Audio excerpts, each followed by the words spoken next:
La devise prédite par saint Augustin concernant son olivier, passe les années, lui restera vigoureux, s'applique parfaitement à la ville de Socarrás. Combien métamorphosée depuis lors. Les potentialités dans de multiples secteurs qu'offre cette cité encore vierge a de quoi ravir le simple visiteur, l'artiste en quête d'inspiration, mais aussi l'investisseur potentiel.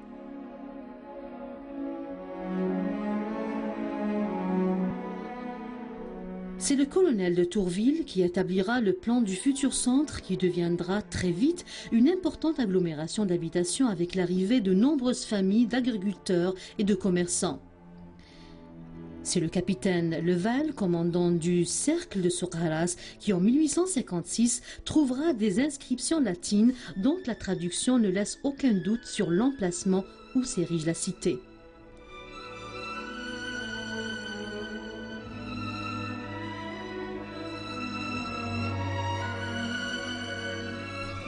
Ce n'est que le 15 septembre 1858 que l'empereur Napoléon III officialisera la création de ce centre de population européenne qui portera le nom de Socarrás.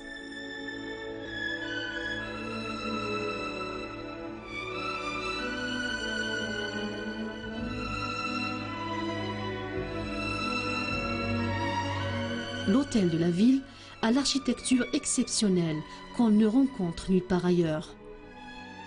L'édifice vous accueille de loin avec son parvis, son toit d'ardoise, son horloge et son balcon où fut hissé un certain 5 juillet dans une liesse populaire indescriptible, le drapeau algérien.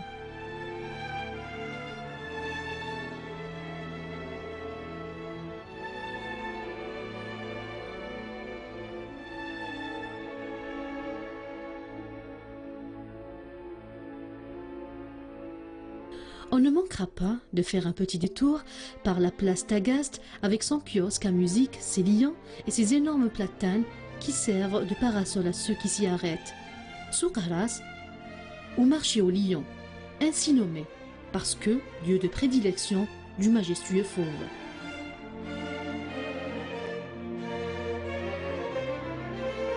La famille Cid, autre appellation du lion, s'illustrera par les combats au corps à corps avec le lion noir de l'Atlas. On dit encore Malab Cioda pour désigner un lieu où jadis les lions venaient s'abreuver à la source de Ain Chougrani.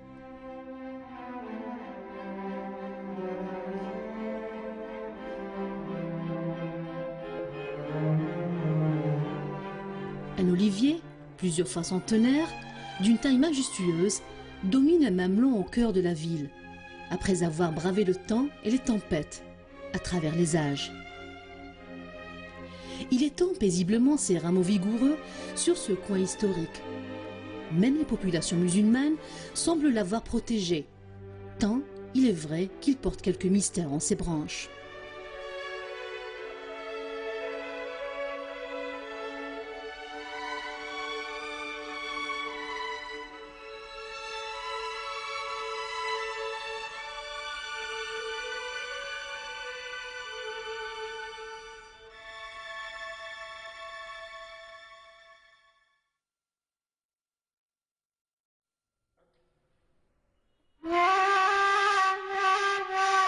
Socarrás, c'est aussi les voix de Begar Hedda et de Cheikh Bourgara, dont les disques en graphite continuent encore à tourner dans certains vieux cafés morts.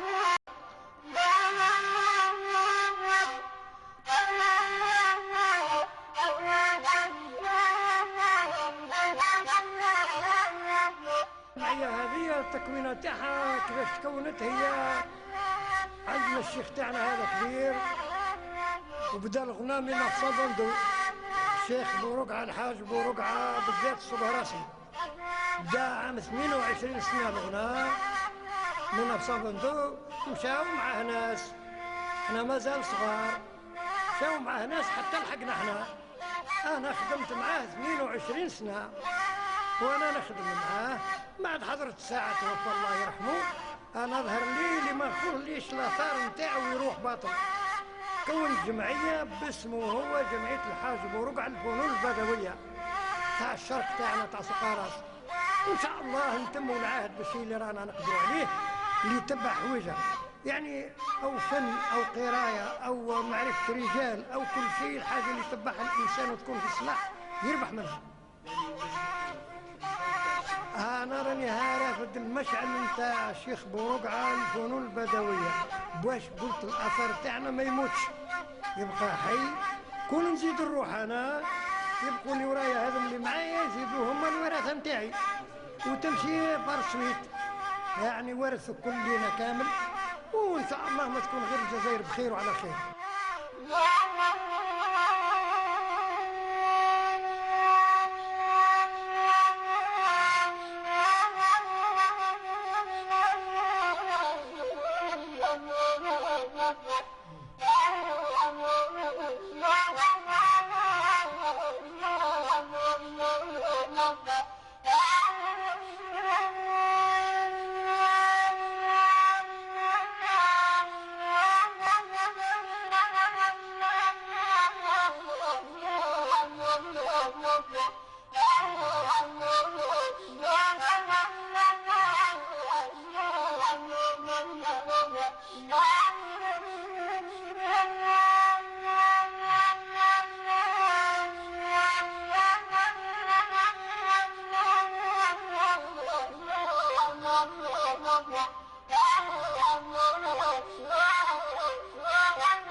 Je fais de la sculpture sur le liège.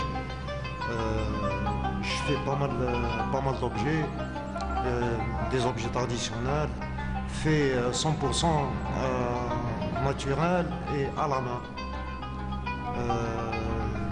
J'ai participé à plusieurs expositions au niveau national, en attendant de représenter l'Algérie au niveau international. Je travaille avec du liège et du roseau. Je conçois les objets en liège, après je les enrobe d'une mosaïque de roseau. Ça demande beaucoup de patience, ça demande beaucoup de temps, énormément de temps. À Soukaras, c'est une ville de montagne. Il y a le liège, il est disponible. Le roseau, il est disponible aussi. La matière, elle est disponible, mais la commercialisation, on arrive à commercialiser au printemps avec l'arrivée des états. J'en profite. On en profite, on en vend quelques objets. Mais à part ça, ce métier-là ne me fait pas vivre. C'est juste, je continue à travailler parce que je l'aime.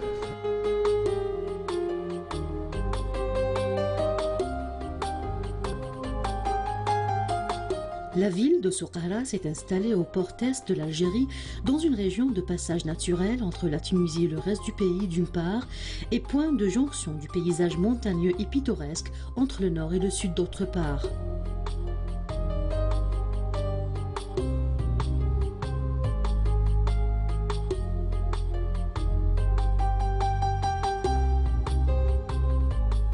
La région est réputée pour ses monts et ses denses forêts qui ont servi de citadelle imprenable à la résistance contre toutes sortes d'envahisseurs.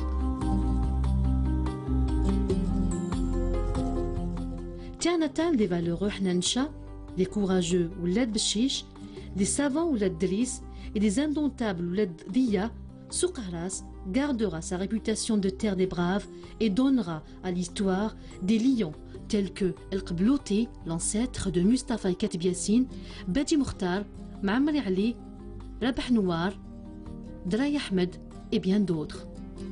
Mais Souqaras, c'est d'abord une nature dure mais généreuse qui donne à la région une beauté nulle part égalable, où forêts, lacs, rivières, thermes, collines, prairies se combinent pour créer un paysage qui vous laisse sans voix et qui change au gré des saisons. On passe facilement d'un paysage hivernal couvert du manteau blanc, de la neige, à un fascinant site printanier verdoyant. Soqalas, c'est aussi un assortiment de lieux dont le souvenir restera toujours vivace dans les mémoires et les cœurs de ceux qui les visiteront. Dans le cadre des zones d'excellence qui ont été mises en place, vous avez Soqalas se distingue par le tourisme culturel et cultuel. En plus, maintenant, vous avez le tourisme climatique et de montagne. Vous avez Mashrouha, vous avez Ain Zana, vous avez Ouled Driss, vous avez Ouled Moumen. Elles ont des forêts luxuriantes, elles ont la flore, la faune, vous avez des retenues collinaires et puis surtout, elles ont des altitudes qui varient jusqu'à 1400 mètres d'altitude. Vous voyez l'importance, si elles venaient à être prises en charge, pour en faire un tourisme axé sur deux types de tourisme, qui sont le tourisme culturel et cultuel et le tourisme climatique et de montagne. Je pense que nous sommes à la veille du développement du secteur du tourisme et c'est pour cette raison que je lance un appel. Je lance un appel premièrement à tous les investisseurs nationaux et étrangers pour venir chez nous. Ils trouveront aide, assistance, ils seront accompagnés tout le long de leur démarche par aussi bien la direction du tourisme que les autorités de la wilaya pour essayer maintenant de développer ce secteur du tourisme et cette wilaya, et surtout que cette wilaya est une wilaya saine. Elle est dépourvue de pollution. Je termine sur cette note optimiste pour vous dire que nous restons très optimistes et je vous remercie.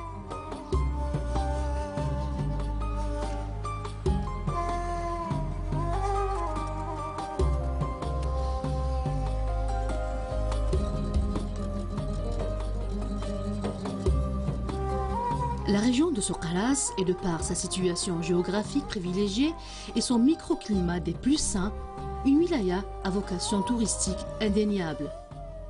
Cette magnifique région, qui ne demande qu'à revivre son prestigieux passé, toute proportion gardée, est prête à nuire dans le sens du respect de cette nature encore vierge et de nombreux endroits où les paysages et la beauté sauvage ne peuvent être décrits. Les mots ne suffisent pas.